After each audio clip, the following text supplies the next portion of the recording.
TikToktан ең көп сұрайтын рецепттің біреуін жасаймыз бүгін. Ішінде көкөніс, ет, қамырдың бәрі бар. Бірінші үйіңізде не ұн бар, соны өзіңізге мөлшерлеп салып аласыз. Кішкене тұз қосамыз, не үшін қосу керектігін білмеймін, әйтеуір қосам. Қамыр қаттырақ болу керек, сол үшін жұмыртқа. Бәрін жақсылап тұрып араластырып аламыз.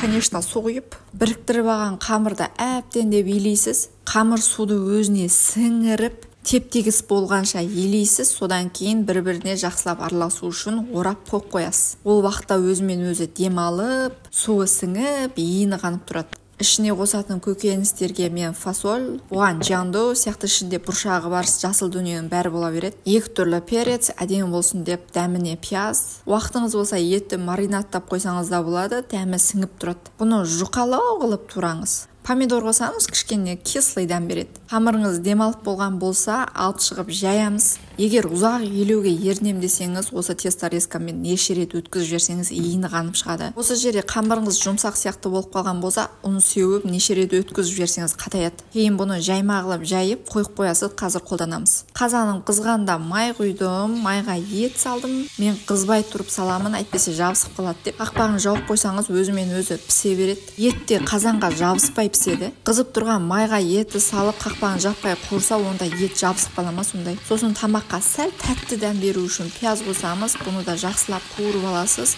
Пияз қуырылып жатқанда жаңағы жайып қойған жаймаңызды бөлшектеп аламыз. Лапша жасаймыз ғой, бөлшектеп аламыз дегенде. Ең ұзын бойы қазаныңыздай ғана болу керек. Қазаныңыздан асып кетсе, қазір салған кезде қаншеді тура келмей. Бұл кезде ұнды көп сеппеңіз, қамырдың өзі де қатты болып жабыспай тұру керек. Пиязымыз қуырылып болғаннан кейін жандо саламыз.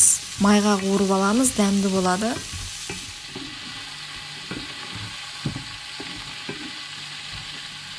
Помидорымызды салып аламыз. Асып қалған помидорыңыз болса, қант сеуіп жеңіз, күшті. Тамағым қып-қызыл болсын десеңіз, бір паста қосып жіберіңіз. Тұз, сосын соевый соус.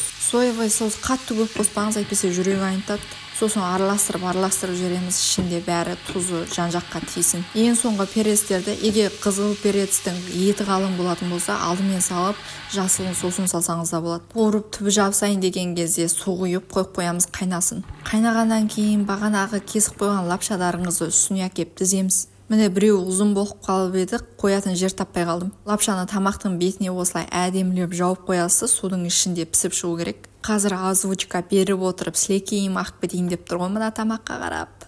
Бетін жауып қойып қойыңыз, бұл тез піседі. Суы тартылғаннан кейін арасындағы лапшаны араластырып жіберіңіз. Болды, дайын. Чеснокпен жесеңіз әдемі болады, ас болсын.